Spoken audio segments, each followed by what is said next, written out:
Hey, it's Mark Ferguson with Invest for More. We're outside my commercial property that's got the two crazy basements, the interesting upstairs, another room I didn't know existed, and lots of other really cool features. And I figured out what we're going to do with this property now. Something else that was really cool and unexpected is my brother-in-law showed me this picture from like 2010 on a scavenger hunt I was doing with my wife's family, where we had to find a building with one of our names in it.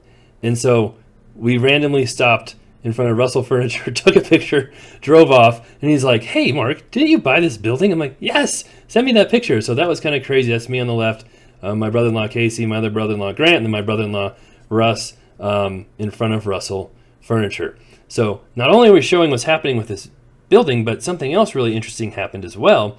And I refinanced this just recently. While all this was happening, the tenant was moving out and everything. Our balloon note came up, and I want to do another video at some point talking about that process, how it was, how hard it was. Many people are predicting a commercial real estate crash based on balloon notes and refinancing, but my process might convince you otherwise. We'll have a video on that soon. So I bought it in 2017, paid, I think it's $105,000 for it, maybe $110 if you count the semi-trailer I bought. It's still here in lieu for some other items because the seller had some issues. The seller rented it back from me for the last 7 years, and it became vacant last month. So I had been in this property before. The seller had told me about the property a little bit, but that was 7 years ago.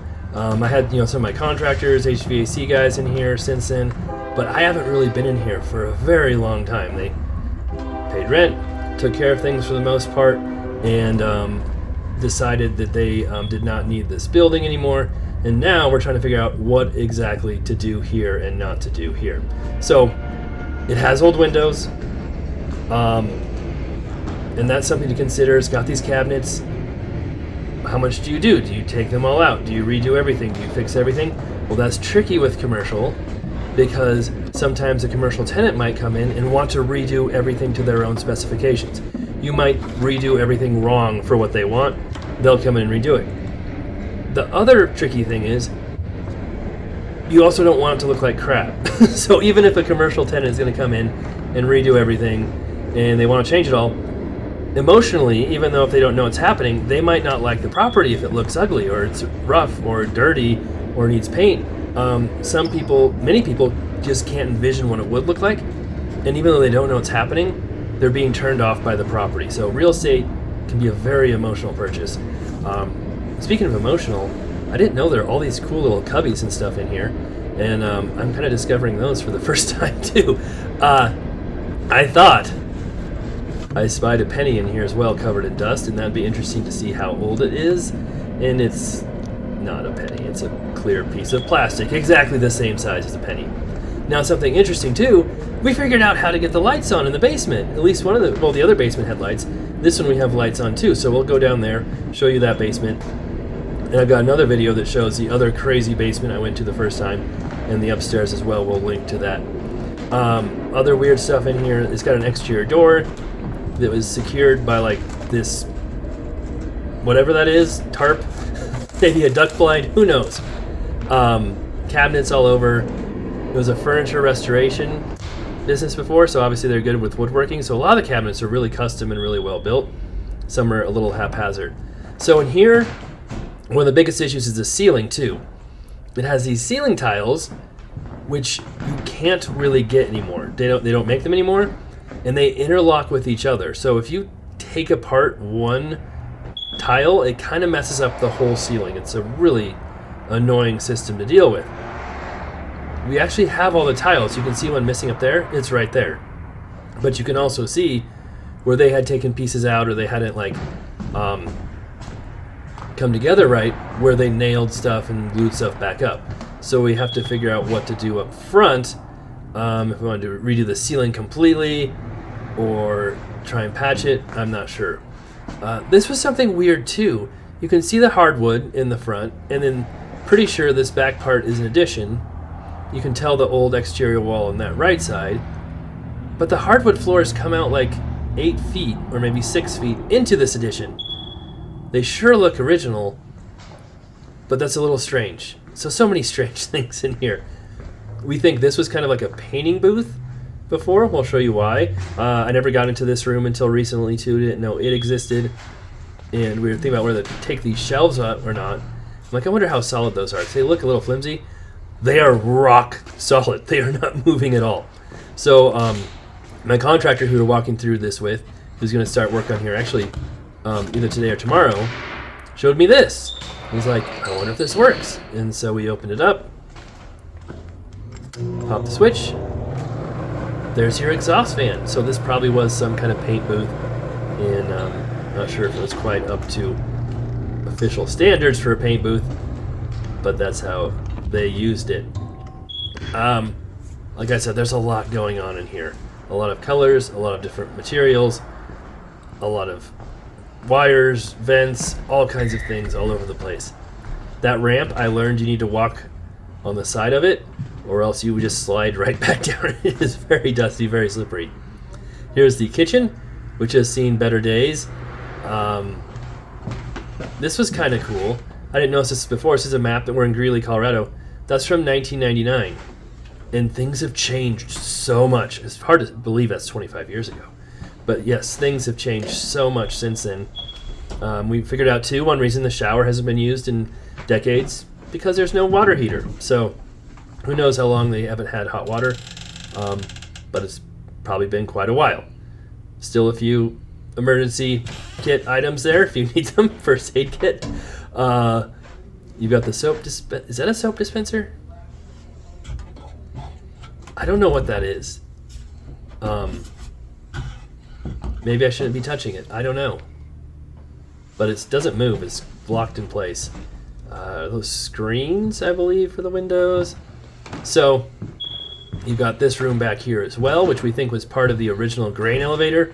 So this used to be a feed store and coal distribution center back in the day. The earliest advertisements I could find were 1929.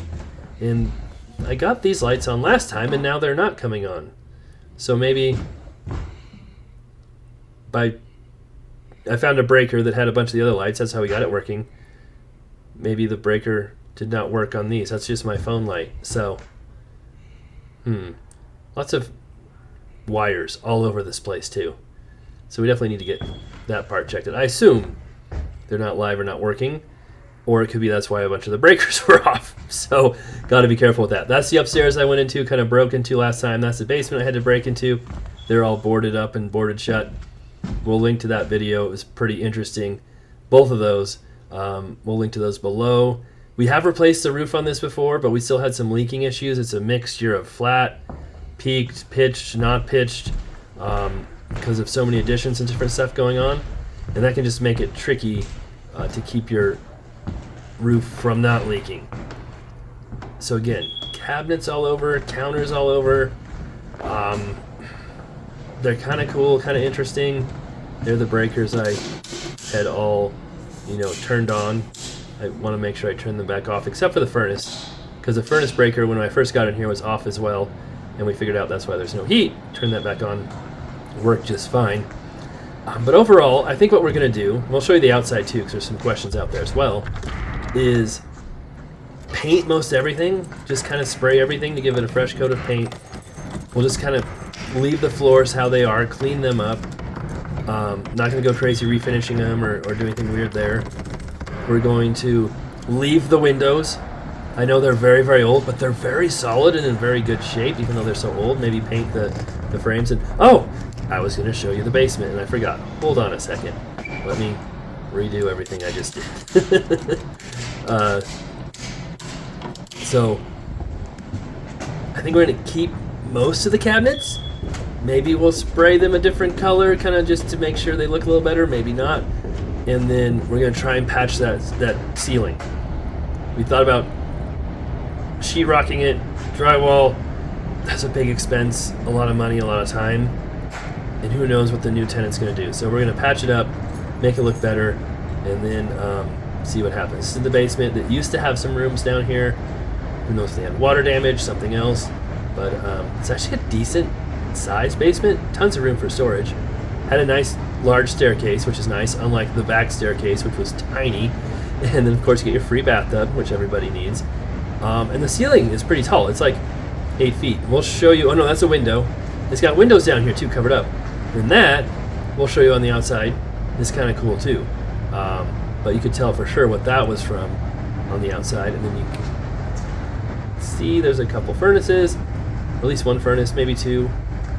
And then that's where the water heater used to be that is no longer there, just have pipes. So that's our basement. We'll probably not do much in here, except I saw this again. More just open wires all over. So again, that could be why all the breakers are off. We definitely want to fix those, cap those, make sure those are safe. So we'll bring in an electrician to look at everything. Because whoever buys it's going to want, that's really, even if we're not selling it or renting it or just keeping it, you don't want your property to burn down. That's probably like one of your main goals. So we'll try and get that looked at and fixed up. And then, yeah, like I said, spray everything. Maybe we'll take down some of the random stuff that isn't being used. And then, we'll leave the windows. Don't spray the windows, unlike my 8-plex that maybe some of you saw where they painted the window. Made sure the furnace came back on. It did. And then kind of just leave it a blank open slate, but a blank open slate that looks much better.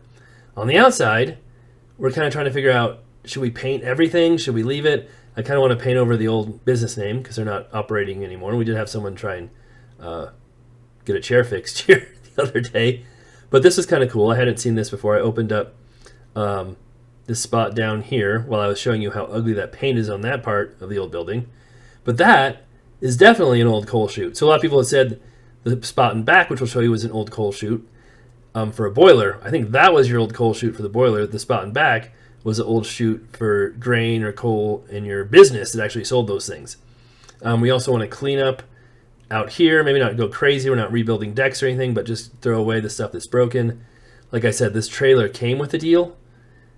Some people have told me it's worth like $500. Some people have told me it's worth like $10,000. I'm not really sure. Probably somewhere in between there, but I don't know what I'm going to do with it yet. There's a lot of stuff and trash out here we need to clean up, so we are getting a dumpster, and then we'll try and clean up all the outside. I think, like I said, that's the old chute for the elevator business where they bring the grain in or coal maybe, and then they distribute it to cars or vehicles that drove under there. And you could kind of see the hole in the building if you saw it before that showed where the pipe would stick out, and they had a elevator inside right there. Kind of cool. But that chute just looked way bigger than any other coal chute I'd seen in my life. So I don't think that was any kind of boiler down there. That was just the actual like storage for coal or grain or both or one or the other. Who knows? Again, I've got this fence, which is a little janky out back. Might have to fix it up a little bit, but I think we're going to keep it. But then get rid of all the junk back here. There's some random building supplies, old mattress maybe, some other stuff. So plan is to clean everything up. We're probably going to paint the outside. Not sure if we were going to stick with the pink, but maybe. And if you have other ideas for colors, let us know. If you have ideas for how far you would go, let us know. But we kind of want to get it looking decent, not fixed up crazy, but just more of a blank slate for someone to come in and do their own thing, which is kind of what we did with the old restaurant that I just sold, finally. But on that one, we redid some of the outside, made it look way better, cleaned out the inside, left it a blank slate, and then yes, we did sell that. Was it last week or the week before? I think the week before, which was very exciting to get rid of that property. We had that way too long. The difference, I actually bought these properties kind of at similar times. This one a little later than the Russell Furniture building. The difference was the Russell Furniture one was rented the whole time, and the restaurant was not rented the whole time. Definitely a little different. Plus, I paid about the same amount for both of them. I did sell the restaurant for $190, which is okay. I don't think I made any money on it. But Russell Furniture should actually be worth around $400,000. It's much bigger, has a better lot, better parking. It will be interesting to see. And I think I am planning to sell the Russell Furniture building. So we're going to clean it up, get it looking better, put it back on the market, and then we'll see what happens. Could be really interesting to see what business buys it or moves in, or hopefully it doesn't sit vacant for 5 years. That's not part of my plan. All right. Thanks for watching. We'll be back soon. I will have another video on this property once we fix it up, make it look better, and I'll talk more about the refinance, how that worked, how that process could work for other commercial buildings, and if we need to worry about the commercial real estate market. Thanks for watching. Let us know what you think. We'll be back with many more videos on our flips, rentals, businesses, and new adventures too.